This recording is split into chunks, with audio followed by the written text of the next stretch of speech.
Well, I've come back the same day with the second half of Dover Beach because it is a kind of poem that does not permit a time gap. The series of thoughts that's in one's mind has to be translated into words immediately. I mean, that is the intensity of my thought. So I've come back immediately. So the Dover Beach lesson, one follows the other in succession. So just to take you back to what we have discussed in a nutshell, now, Matthew Arnold was deeply concerned with how man would live in this changed world that they were stepping into with the coming of the industrial revolution, the pressures of modern industrialization. So the beauty of the scene is established by the visual images that if you remember, like I told you, that changes with the use of listen to the harshness, listen to the sounds of anxiety, of pain, of despair, of reality, a new reality. In the present time, we are talking about a new normal. In the 18th century, they were talking about a new reality. So there is, so you see, the appearance of everything that is beautiful in nature is sort of is put in an opposition to the harsh reality that they are experiencing around them. And they means Arnold and his newlywed wife, Frances Lucy Whitman. They are, if you remember, the honeymoon at Dover Beach, right at the Strait of Dover, right? So, and then from there we moved on to the eternal note of sadness, the reference to Sophocles, the great Greek tragedian of the 5th century, not 15th, the 5th century, the Athens, the pain, Oedipus, Antigone. I've given you a lot of reference about how the picture is about man's mortal life and how the role of fate is what uh, dictates whether uh, the pain or the lack of happiness that one looks back into, and how he transcends across ages, not just from the centuries, from Sophocles to the present, that is Matthew Arnold. And you can also bring it to now, the 2020, the year that we are in, the same anguish, the same pain, yes, and then across continents, from the Aegean Sea to the English Channel in the poem, and now that we are discussing it right here next to the Indian Ocean and the Bay of Bengal. The same difference between appearance and the reality.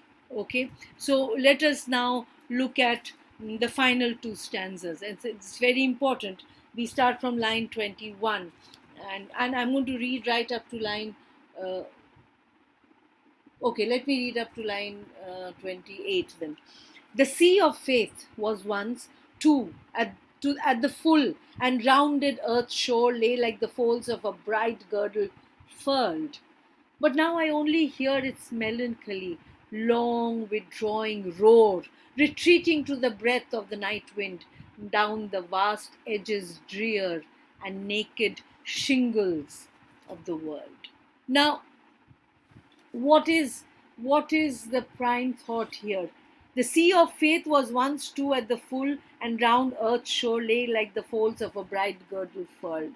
So, what is the the principal idea that motivated man, that developed society to enforce faith and belief and morality? That was religion, right? So faith became the condition that made everything in society possible, right? The religious duty, the beliefs, the everything that was dictated by faith, um, that not only controlled our action, that not only controlled our aggression, but it substituted it for something that was ideal, something that would have gratifying rewards for us, right? So this he says that the that This emotion was once full and round earth's shore lay like the folds of the bright girdle furled. So this the folds of the bright girdle furl is a very positive thing. Religion and faith bound us. We were in her grasp. We were held in her arms, which is something positive. But it is furled. It is furled means it is bound. So it is bound. That means that binding means it is constrained. It has its limit. It controls. So if you see that controlling in context of the poem, which is said that this kind of control perhaps is a good thing. Yes, because without restricting the sea of faith, despite appearances, uh, despite appearances, this strong religious faith, uh, uh, uh, this aggression comes to dominate human activity. So we need some kind of control. Yes, uh, uh, and you know that you feel there is a kind of confusion in Matthew Arnold's mind. Yes, there is faith, but there is this control. So if there is control, then can we break free? And if we break free, then whether this aggression is going to dominate human activity. So he says, but now I only hear the melancholy long withdrawn roar retreating to the breath of night wind down to the vast edges dearer and naked shingles of the earth. So what is the dominant sea imagery here? See, in the earlier, the literal seas of the earlier stanza was everything was calm. Yes, now it becomes a metaphor for faith. Faith which once was unified, which gave a meaning to man's life and existence, now has left man stranded. It has left man helpless. We are defenseless against the changed world order. The sea of faith is uncertain, it is unruly, it is uneven. The girdle is there, the universal state is there, but it has turned into a roar. It has become uncontrollable down the naked shingles of the world. So it is something that has gone beyond our control. The reality and the pain has been exposed. So remember what I first told you. Religion is going to give us the strength, but not religion as it is. We have to redefine that faith. If we do not redefine faith, we will be lost. So Matthew Arnold is still in that state of flux where he knows that religion is there, it is encircling us, but we cannot use religion as it is. We have to redefine it to help it to be redesigned to face the challenges of the present times, where we are questioning our existence, where we are questioning our hope, uh, our belief, our age old traditions that we held so dear to our hearts. We are questioning those. Faith is there. The sea is there, but the sea is not calm as it was in the first stanza. The sea of faith is turbulent. Yes. So there is anxiety, there is misery. We have to redefine that. And how will we redefine that faith? Is where we come back to perhaps some kind of hope and sanity in the final stanza. So let's turn to the final stanza, lines 29 to 37. Ah, love, let us be true to one another. For the world which seems to lie before us like a land of dreams, so various, so beautiful, so new, hath really neither joy, nor love, nor light, nor certitude, nor peace, nor help for pain. And we are here, as on a darkling plain, swept with confused alarms of struggle and flight, where ignorant armies clash by night. Wonderful metaphor.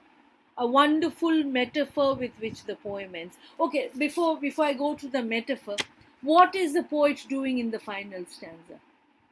What does he do? He wants to be calm, right? Like the poem began, the sea is calm, the night is bright and clear. So he turns to his beloved wife and he says, the only hope that he sees is the love that they have for each other. Let that be constant. That that love be constant. Let us not question that love. Yes. And perhaps this love that we have for each other is the only possible means of happiness in this turbulent world that we are living in. So his words to his wife, Matthew Arnold's words to Frances Lucy, here echoes the imagery of the opening lines. Yes, and but the difference here is, if you see, the first line, the sea is calm. So the controlling verb is in the opening lines. So what does is define? Is define something which is real, right? Come to the last stanza. Yes. Let us be true to one another, for the world which seems to lie. He's replacing the is with seems. This is a slight difference. The seems here is probably the reference to an illusion. Yes. The real is actual and the real is replaced by that seems to lie before us. So, this world that we created is an illusion that hides a truth. What is the truth? If I ask you, what is the truth that the world hides? What will be your answer? Think for a minute. What is the truth that the world hides? The truth that it hides is what we see around will not give us relief from the misery that we are suffering. What is the misery? We don't know where we stand. We don't know what we have to believe in. We don't know our place in this universe. Yes. So, so this what is going to is Matthew Arnold thinking of that is finally going to give him the relief? At least there is one thing that we can hold true, and that is our love for each other. Because what we see around has to be redefined. It is not going to grant us that peace. What is going to grant us this peace? Our faith in each other. Because the sea of faith around is in turmoil. Okay? So, the powerful metaphor. So, he says that with the world which seems to lie before us like a land of dreams, unattainable, various, beautiful, so new, hath really neither joy nor love, nor light, nor certitude, nor peace, nor help for pain. So it is delusionary. It is probably worthless. It is probably a mirage because it is not going to grant us the peace of mind that we are seeking. And we are here as on a darkling plane. Remember, the darkling is a word that is cropped up in the Victorian age. Darkling, something that is devoid of hope. Yes. Uh, a land of uncertainty, swept with confused alarms of struggle and fight. So we have moved from a calm, serene, moon, the silvery light of the moon and its calmness into an image of darkness, of violence, where it is impossible to distinguish between what is right and what is wrong, who is our friend and who is our foe, what is true belief and what are the questions that are being asked. We do not understand what is happening around us. Yes, so uh, we are talking about anguish of our very existence. So, in the face of uh, all this pain, yes, the only possibility of joy and love and beauty is to be found in this intimate relationship between the two of us, the two human beings, Matthew Arnold and his wife. And that is the plea that is there in the final stanza. Yes, the intimate relationship. Now you see, like I said, it ends with such a wonderful metaphor. The metaphor is perhaps, the ignorant armies clash by night is going back to, again, the classical image, is an allusion to Thucydides' account of the Peloponnesian War.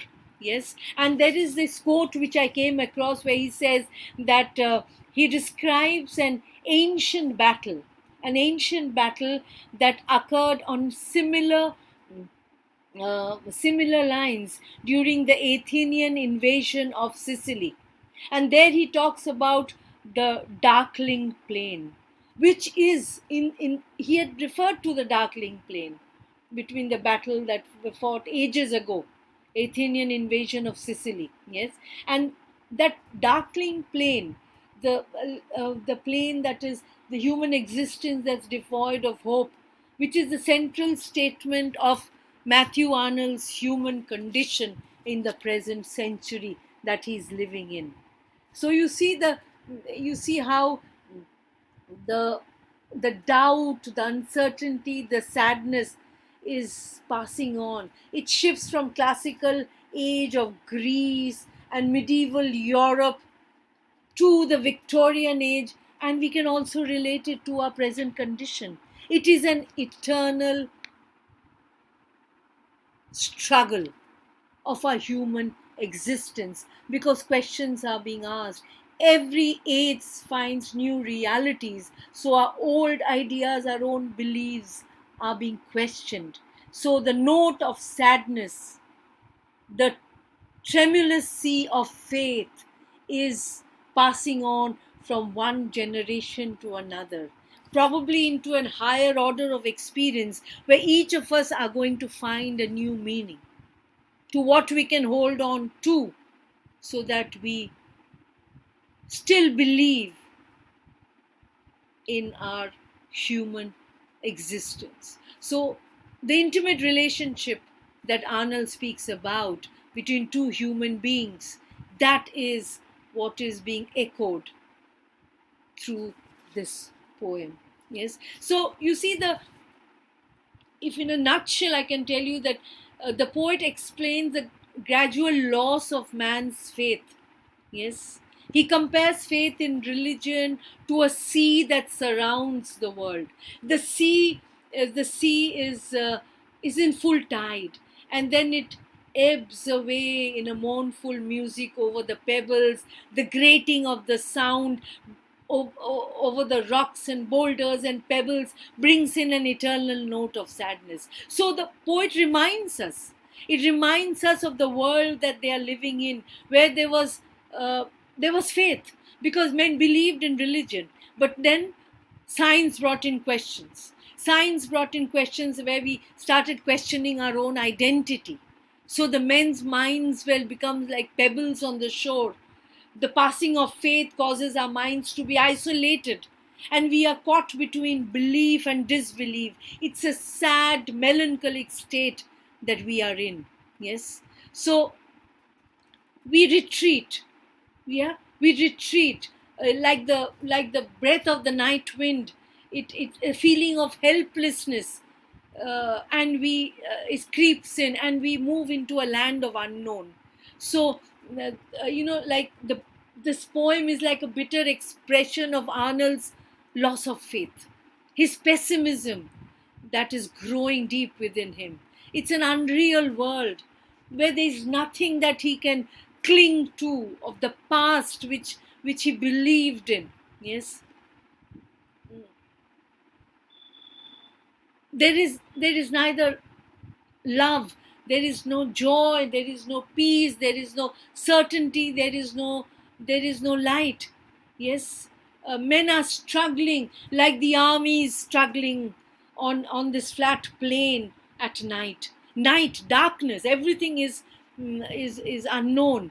Yes, there are alarms, there are struggles, because we as soldiers are ignorant, like the soldiers which are ignorant, who are ignorant as to what they are fighting for and why they are fighting. We also are going through life because we're ignorant of what we are looking for. So it is a battle with life and faith of his religion, right? So then what does he come up with? He comes up with talking to his wife on his honeymoon about their relationship and what he thinks can still hold true. Yes, and that is love. Using the sea and the waves to support this love. Yes, so you see, it's a merging of metaphor. Yes, from the first line, the sea of faith, which refers to appreciating nature. And then he writes, when the sea of faith was once full, the people had lot of devotion in themselves, in nature, which is lost. And then, which was illustrated by Sophocles, where the sea and human misery has passed on from one generation to another. And then the contrast between the sea and his own personal faith, that is being questioned, but he has to redefine faith. Yes, because the sea is like the unsympathetic world, but he cannot allow that world to overpower. So what is he going to use to help him to survive? It is in the final stanza where he discovers both. What does he say? Our love, let us be true to one another. So the his profound love for her, he requests her to be faithful to him. Let this faith that the marriage has brought them together be that kind of binding that will help them to rediscover their belief that they had always possessed, that they believe it is there. Yes, so spirituality and faith should remain. Like he said, we are going to redefine it. We are going to redefine it through the love and faith in human relationships. Yes, so that the ambiguity of existence of modern man is removed. It is a battle worth fighting. Uh, so it is the the religious dilemma of that time period that Matthew Arnold is so talking about has to be replaced by one about love that can overpower the lack of certainty and the dilemma of the age that they're living in. Yes, so a struggle for survival and a fight has to go on armed. Um, we are going to build a defense against the future through pure love. Yes, so the faith of people that is shaken has to be brought back, has to be redefined through love and affection and fidelity and belief and trust. I love this poem. I hope I've been able to convey my love for this poem to you, because there's so much of hope. See, it's a poem of hope. It's a poem of belief.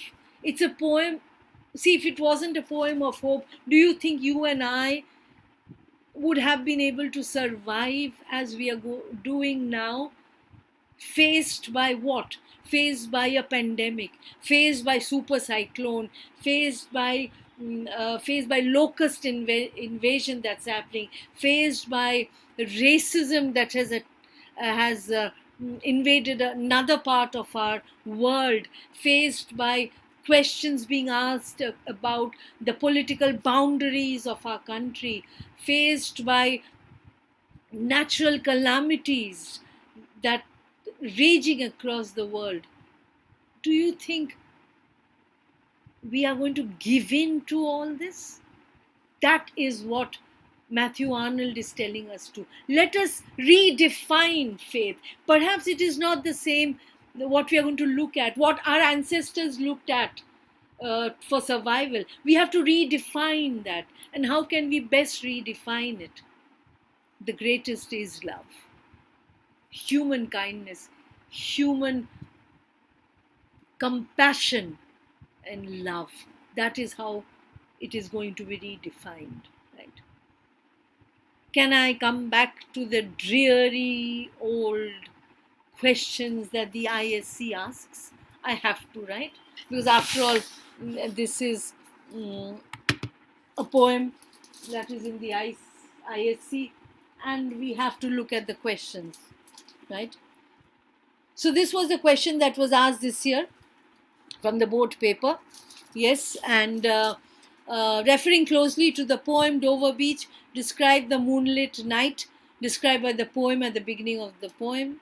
Clear? See, I'm not going to go into detailing of how you have to answer. I'm sure you'll be able to put in your thoughts, the basis of. I think this is one poem where I put my heart and soul into my explanation. I hope it has made sense and you'll be able to translate it into your answer. This is a direct question, only the first part, the moonlit night. So the positivity, and then the the, like I told you, listen and only, that brings in the harshness. So the visual image, that is silent and somber, and the auditory, that brings in the chaos. Remember that. The second part, how does the poet introduce a note of melancholy and disturbance? In this context, what does he say about faith? So the turbulence that is brought about by the sea of faith. Sophocles changes agency, everything that comes in, right? Okay. And the third part is the third part is from oh God, now what is this? Come on, I don't want this. What does the poet say about the world in which he finds himself? Uncertainty, questioning, Victorian age, like I told you. What is the only hope left for mankind? The last stanza, right? Won't be an issue. Sure? Yes. So let's look at the next question, which is a 20-mark question. Matthew Arnold turns the constant ebb and flow of the sea into a metaphor of human misery. That rhymes. Justify the truth behind the statement in light of the poem Dover Beach. So it is a summary of Matthew Arnold's thoughts, which I have discussed over the last 80 minutes. An hour, not 80 minutes, sorry, an hour, right? So ebb and flow of the sea, ups and downs. The sea, remember the metaphor of human life, sea of faith. So you're going to keep to that and describe the entire poem. You can follow a linear pattern, makes it easier. It's a tough poem, so I would advise you to follow a linear pattern. The third question, I've done it again in parts. With reference to the poem Dover Beach by Matthew Arnold, relate in your own words the melancholic note that the poet highlights. So here you don't have, not the linear, you bring in the tones of melancholy, right, from when the noise comes in, the sharp sounds of the pebbles, which is a reality, the Victorian age, the note of sadness, the human misery that is being reflected, and what you can hear, the melancholy again in the third stanza, and of course the ignorant armies clash by night, only melancholy.